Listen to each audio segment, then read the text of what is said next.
ಸಮುದಾಯ ಭವನ ಊಟದ ಭವನ ಕಟ್ತಾ ಇದ್ದಾರೆ. ನಮ್ಮ ಸರಸ್ವತ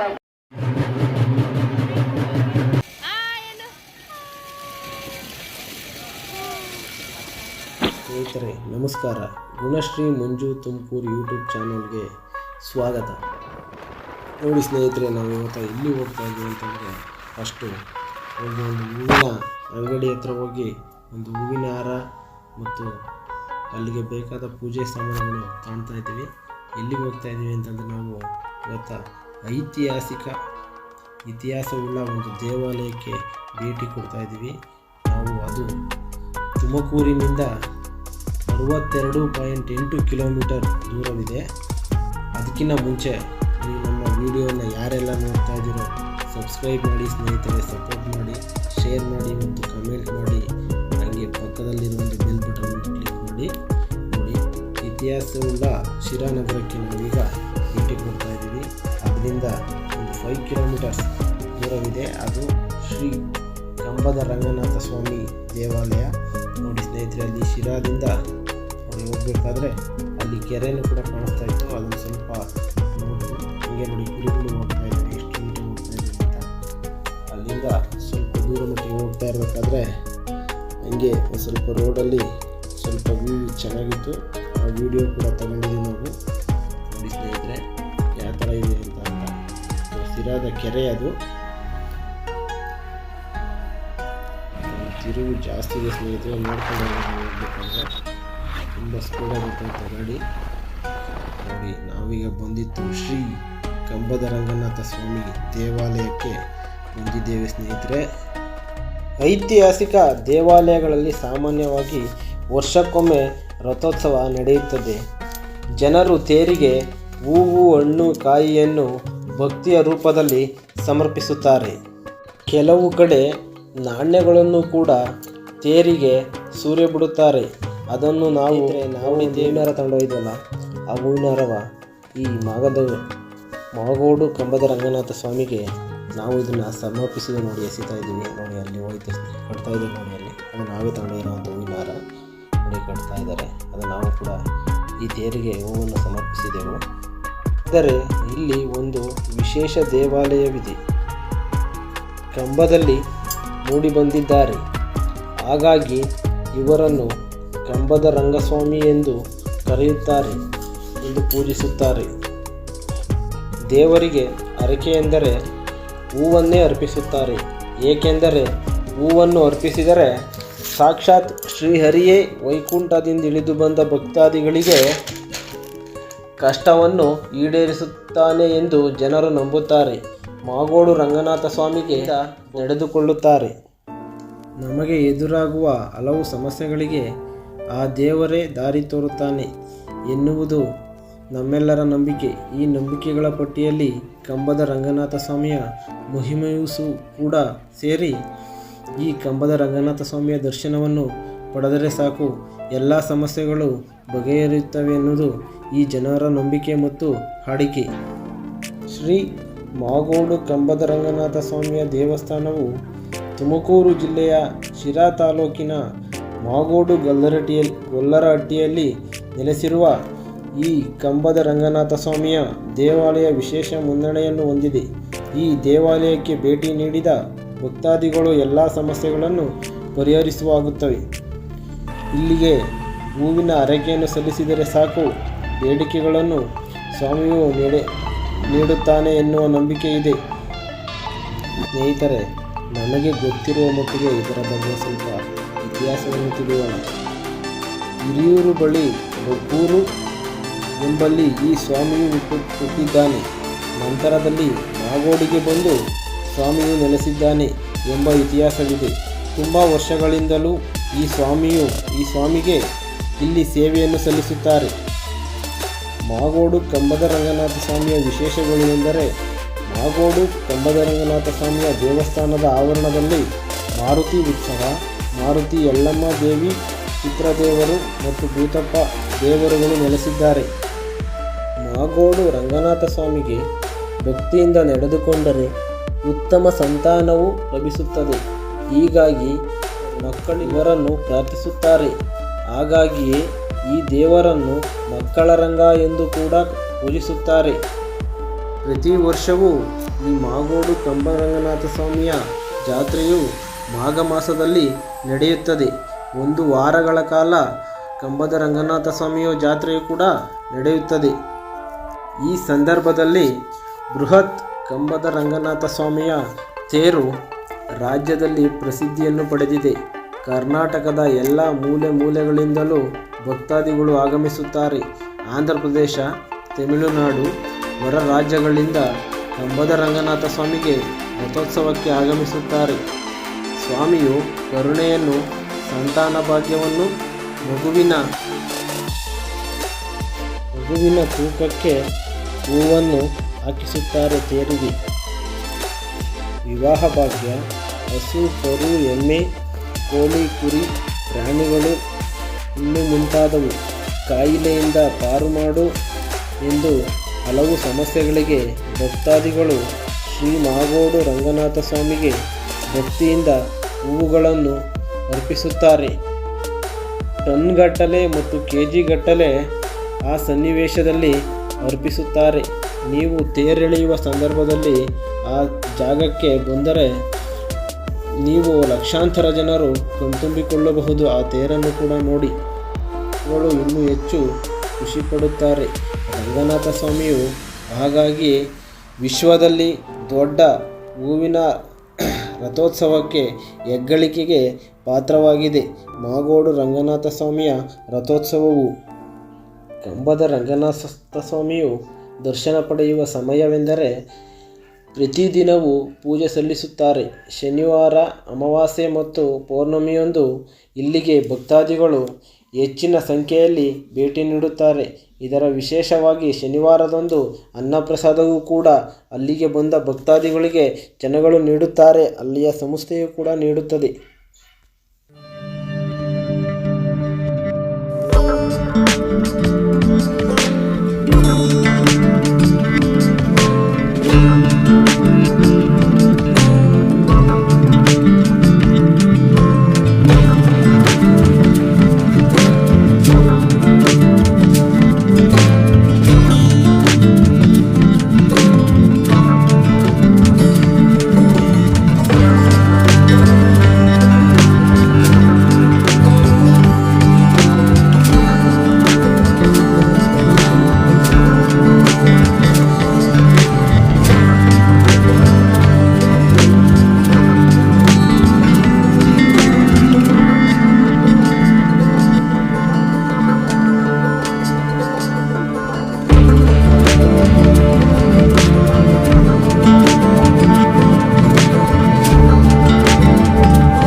ಸ್ನೇಹಿತರೆ, ತೇರೆಲ್ಲ ನಾವು ಕೂಡ ಒಳಗಡೆ ಇರುವ ಗರ್ಭದ ಗುಡಿಯಲ್ಲಿರುವಂತಹ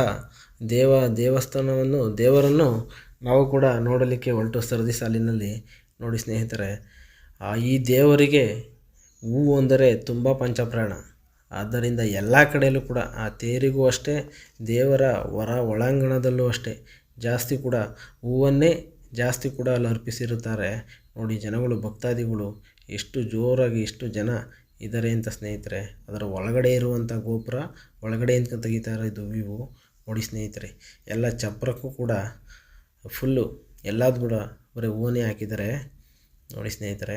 ಅದು ನೋಡಿ, ಈ ಸಾವಿರಾರು ಜನರ ಭಕ್ತಿಯಲ್ಲಿ ಅಂತೂ ಇಂತೂ ನಾವು ಆ ರಂಗನಾಥ ಸ್ವಾಮಿಯ ಗರ್ಭದ ಗುಡಿಯಲ್ಲಿರುವಂತಹ ದೇವರ ದರ್ಶನವನ್ನು ನಾವು ಕೂಡ ನೋಡಿ ಹೋಗ್ತಾ ಇದ್ದೀವಿ ಪಡೆಯೋಕ್ಕೆ ಅಂತ. ನಾವು ನಮ್ಮ ತುಂಬ ಜನ ಸ್ನೇಹಿತರೆ, ಸಾವಿರಾರು ಲಕ್ಷಾಂತರ ಜನ ಕೂಡ ಸೇರಿದ್ದಾರೆ. ಒಂದು ವಾರ ಇರೋದ್ರಿಂದ ಜಾತ್ರೆ ಇದು ನೋಡಿ. ಆ ಸರದಿ ಸಾಲಿನಲ್ಲಿ ನಾವು ಕೂಡ ಹೋಗ್ತಾ ಇದ್ದೀವಿ ಸ್ನೇಹಿತರೆ ನೋಡಿ. ಅಂತೂ ಇಂತೂ ನಾವು ಗರ್ಭದಲ್ಲಿರುವ ಗುಡಿಯನ್ನು ಕಂಬದ ರಂಗನಾಥ ಸ್ವಾಮಿಯ ದರ್ಶನ ಪಡೆದು ತುಂಬ ಜನ ಸ್ನೇಹಿತರೆ. ಅದರ ಪಕ್ಕದಲ್ಲಿರುವ ಇನ್ನೊಂದು ದೇವಸ್ಥಾನವಿದೆ, ಅದನ್ನು ಕೂಡ ನೋಡ್ತಾ ಇದ್ದೀವಿ ನಾವು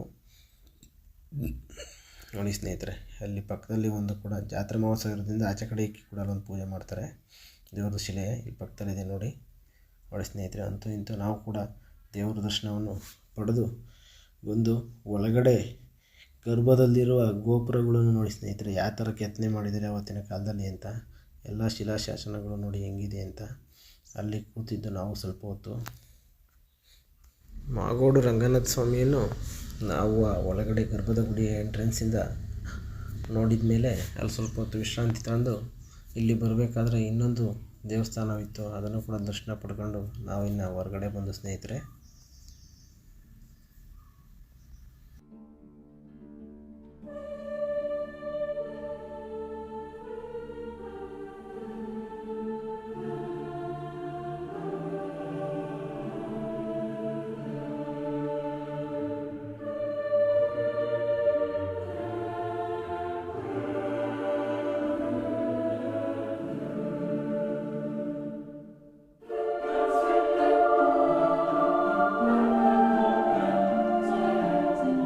ಶ್ರೀ ರಂಗನಾಥ ಸ್ವಾಮಿಯ ಜಾತ್ರೆಯಲ್ಲಿ ಕೂಡ ನೋಡಿ, ಈ ಥರ ಸ್ವಿಮ್ಮಿಂಗ್ ಪೂಲ್ ಥರ ಮಕ್ಕಳು ಆಟ ಆಡೋ ಥರ ಒಂದು ಆಟ ಸಾಮಾನಿತ್ತು. ಅಲ್ಲ ನೋಡಿ, ಮಕ್ಕಳೆಲ್ಲ ಆಟ ಆಡ್ತಾಯಿದ್ದು. ಅದರಲ್ಲಿ ನನ್ನ ಮಗನೂ ಕೂಡ ಆಟ ಆಡ್ತಾಯಿದ್ದ. ಅದರದ್ದು ಸ್ವಲ್ಪ ವಿಡಿಯೋ ಇದೆ ನೋಡಿ, ಚೆನ್ನಾಗಿದೆ, ತುಂಬ ಎಂಜಾಯ್ ಮಾಡ್ತಾರೆ ಮಕ್ಕಳು. ನೀವು ಕೂಡ ಈ ಥರ ಜಾತ್ರೆಗೆ ಅಂದರೆ ಕರ್ಕೊಂಡು ಹೋದರೆ ಮಕ್ಕಳು ಈ ಥರ ಇತ್ತು ಅಂದರೆ ನೀವು ಕೂಡ ನಿಮ್ಮ ಮಕ್ಕಳನ್ನ ಆಡಿಸಿ ತುಂಬ ಖುಷಿ ಪಡ್ತಾರೆ ಸ್ನೇಹಿತರೆ.